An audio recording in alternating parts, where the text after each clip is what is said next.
Շնորհակալություն, պարոն Վարդևանյան, դուք ներողություն չեք խնդրել, որովհետև ինչ եք դուք ասում,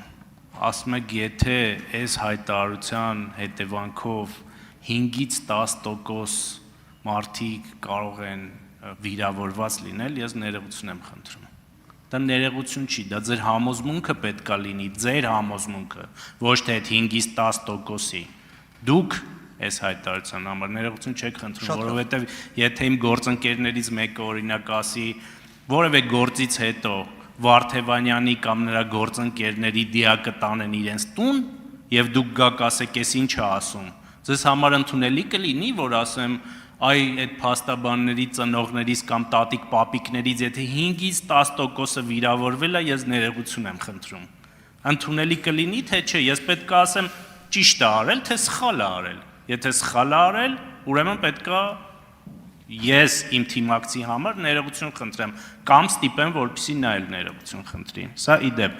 Երկրորդը, պարոն Վարդևանյան, մենք ազգային ժողովի փոխնախագահ ենք ընտրում, ոչ թե Սահմանադրական դատարանի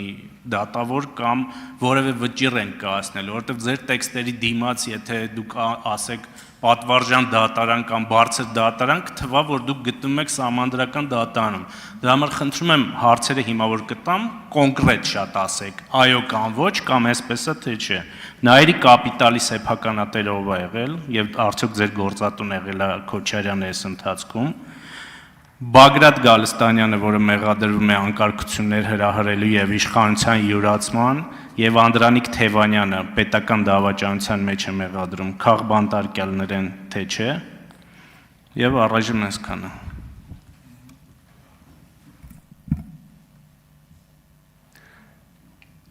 Իրապես հետաքրքիր էր, որ ձեր կողմից, պարոն Հարությունյան, եւ հենց ձեր փորձը համեմատական օրինակ բերելու եղավ հենց այդպիսինը։ Անկեղծ եմ ասում, դեռ որ ես հեսա շուտով 37 տարեկան եմ, բայց դեռ չէր եղել մի նախադասություն, որտեղ ինձ ասեին, որ պայմանական իմ դիակը։ Ամեն դեպքում հետաքրքիր էր, որ հենց դուք դա արեցիք, որպես համեմատական օրինակ բերելու։ Կրկին, ես կարծում եմ, հենց միգուցե դա որպես քաղաքական մշակույթի օրինակն է, որ մենք պետք է համեմատական օրինակները բերելուց, իմ կարծիքն է դա, չբերենք գրեթե նվազ, բայց մոտարկված աստիճանի ցնցող խոսք։ Ես ամեն դեպքում բոլոր մեր այն հայրենակիցներին, որոնք լսեցին ձեր այս խոսքը, ես ներողություն եմ խնդրում։ Ես ներողություն եմ խնդրում այն արտահայտության համար, որը դուք վկայակոչեցիք հայ սակրավորներին վերաբերող։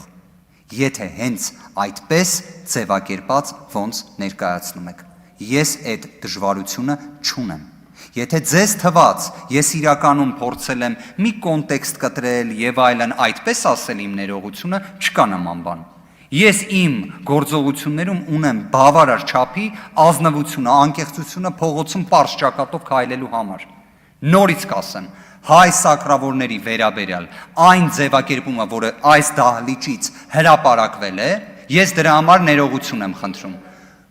Ղազարյան Էդգարի կողմից ասված։ Ինչ վերաբերում է մյուս հարցերին։ Բայց նաև ձեր կողմից ասվածի համար էլ, պարոն Հարությունյան, ես ներողությունը խնդրեցի ամեն դեպքում բարեկամներս, ծանոթներս, ընկերներս, որ լսեն, թող ցնցող չլինի իրանց համար, ամեն դեպքում ազգային ժողովում մի քիչ իրավիճակը այլ լինում է, տենց բառամթերքը այլ լինում է, ամեն դեպքում սրա մեջ բացասական բան չկա, ժողովուրդ ջան։ Ինչ վերաբերում է երկրորդ հարցերին։ Նայրի ինշուրանսի, ենթադրում եմ, որտեղ անունը մի քիչ այլ կերպ ասեցիք, Նայրի կապիտալ ասեցիք, երևի Տաշիր կապիտալին Նայրի ինշուրանսին էիք փորձում, այսպես ասած, ավելի օպերատիվ հարցնել։ Նայրի ինշուրանսի խորհրդի անդամ նշանակվել եմ Կենտրոնական բանկի նախագահի որոշմամբ։ Եվ դա ինչի համար այդպես լինում, որտեղ ես խորհրդի անդամ եմ եղել։ Ես անկախ կարգավիճակ եմ ունեցել, հետևաբար ես որևէ մեկին, բացի հենց որպես խորհրդի անդամ հանդես գալու կարգավիճակից, սահմանափակում չեմ ունեցել։ Իդեպ, դուրս եմ եկել նաև Nairi Insurance ապահովագրական ընկերության խորհրդի անդամի կարգավիճակից, երբ քաղաքական գործունեությամբ եմ սկսել զբաղվել։ Եթե թույլ տաք, մի քիչ ժամանակը ավել լինի, որովհետև արձագանք եք ունենալու, պարոն Վարդևանյան։ Շատ լավ։ Հիմա թողեք պարոն Հարությունյանն արձագանքի, խնդրեմ պարոն Հարությունյան։ Շնորհակալություն։ Ում առաջադրմամբ է կենտրոնական բանկը ձեզ այդ խորհրդում նշանակել, դա իրենց նախաձեռնությունն է եղել, թե չէ։ Երկրորդը, մի հատ sense արտահայտություն եք արել ձեր խոսքի մեջ, իմ կողմից վերադարձ փաստաբանական գործունեությանը չի լինելու։ Իսկ այդ ում կողմից կարող է լինել նախաձեռնություն, որ դուք վերադառնաք ձեր փաստաբանական գործունեությանը։ Եվ վերջինը, այդ բանին, որ արհեստական բանականությանը հարցնում էիք որևէ Հռոմի Պապի որևէ որոշմամբ բան եղել է, դատական վճիռ կամ քրեական գործ եղել է, թե չէ, խնդրում եմ ասեք եւ ձեր եզրափակիչ ելույթում էլ կպատասխանեք, էլի մի հատ հարցրեք որևէ Հռոմի Պապ գոնե 20-21-րդ դարում կուսակրանությունը խախտել է, թե ոչ։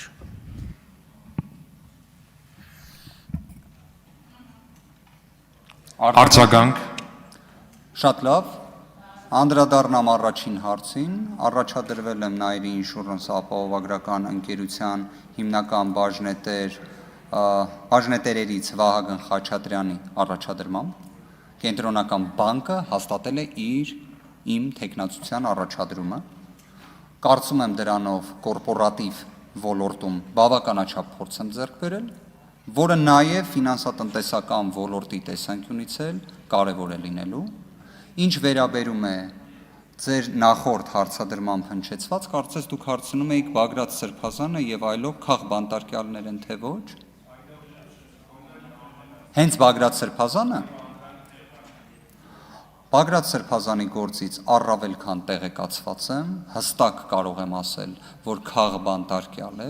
որի նկատմամբ տնային կալանքը որպես խափաման միջոց կիրառելու անհրաժեշտություն եւս բացակայել է։ Ինչ վերաբերում է Անդրանիկ Թևանյանի գործին, եկեք հետեւյալ բանաձևով նայենք։ Պարոն Վարդևանյան, ժամանակ։ Եկեք բոլոր դեպքերում արձագանքեմ, բայց Ավարտեք կարճ, բայց 10 վայրկյան ավարտեք, պարոն Վարդևանյան։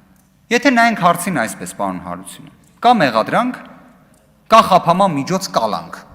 Եթե այլ խափաման միջոց է կիրառվում, դրանում ինչ որ խնդիր կա։